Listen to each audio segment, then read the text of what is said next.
అందరికీ నమస్కారములు.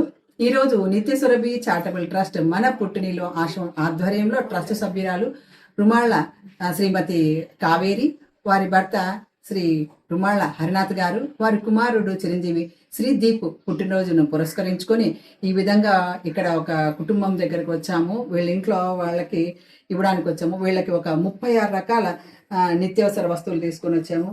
అలాగే వాళ్ళకి ఒక బెడ్షీటు, ఆమెకి తాంబూలము, చీర అన్నీ తీసుకొని వచ్చాము. ఇక్కడ ఏమంటే పరిస్థితి, ఈయన పేరు నగేష్ గారు. ఈయన నమస్తే అండి. గత 10 సంవత్సరాలుగా అంటే మంచానికే పరిమితం, ఏదో లేస్తారు కూర్చుంటే, అంటే బయటికి వెళ్ళి ఏ పనులు చేసుకోలేరు.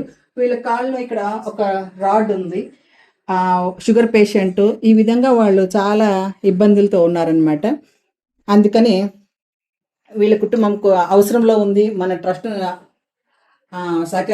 సహాయం కావాలని కోరారు. అందుకని చెప్పి ఆమె వచ్చేసి వనజ ఈ చిన్న చిన్న పనులు చేసుకొని భర్తను పోషించాలా, ఇది వీళ్ళ కుటుంబము. అందుకని వీళ్ళకి ఈరోజు గోమాత ఆశ్రమంతో వీళ్ళ ఆరోగ్యం కుదుటపడాలని మనస్ఫూర్తిగా కోరుకుంటున్నాను. అలాగే మా ఫ్రెండ్ ఎప్పుడూ ఒక మాట చెప్తుంటుంది, కావేరి, మా పుట్టినిల్లు వాళ్ళు బాగుండాలా, మెట్టినిల్లు వాళ్ళు బాగుండాలా, మనం చేసే సత్కార్యం ఫలము 2 కుటుంబాలకి రావాలని కోరుకుంటుంది. అలాగే వారి పుట్టినిల్లు వాళ్ళకి, మెట్టినిల్లు వాళ్ళకి, వాళ్ళ బంధువులకి, స్నేహితులకి అందరికీ మంచి జరగాలని, ఈరోజు ఈ కార్యక్రమం సహకరించినటువంటి వారికి భగవంతుడు ఆయుర ఆరోగ్య ఐశ్వర్య శ్రీ సంపద సమస్త శుభాలు చేకూర్చాలని కోరుకుంటున్నాను. అలాగే శ్రీదీప్కు విద్యాబుద్ధులు రావాలని మనస్ఫూర్తిగా గోమాతను ప్రార్థిస్తున్నాను.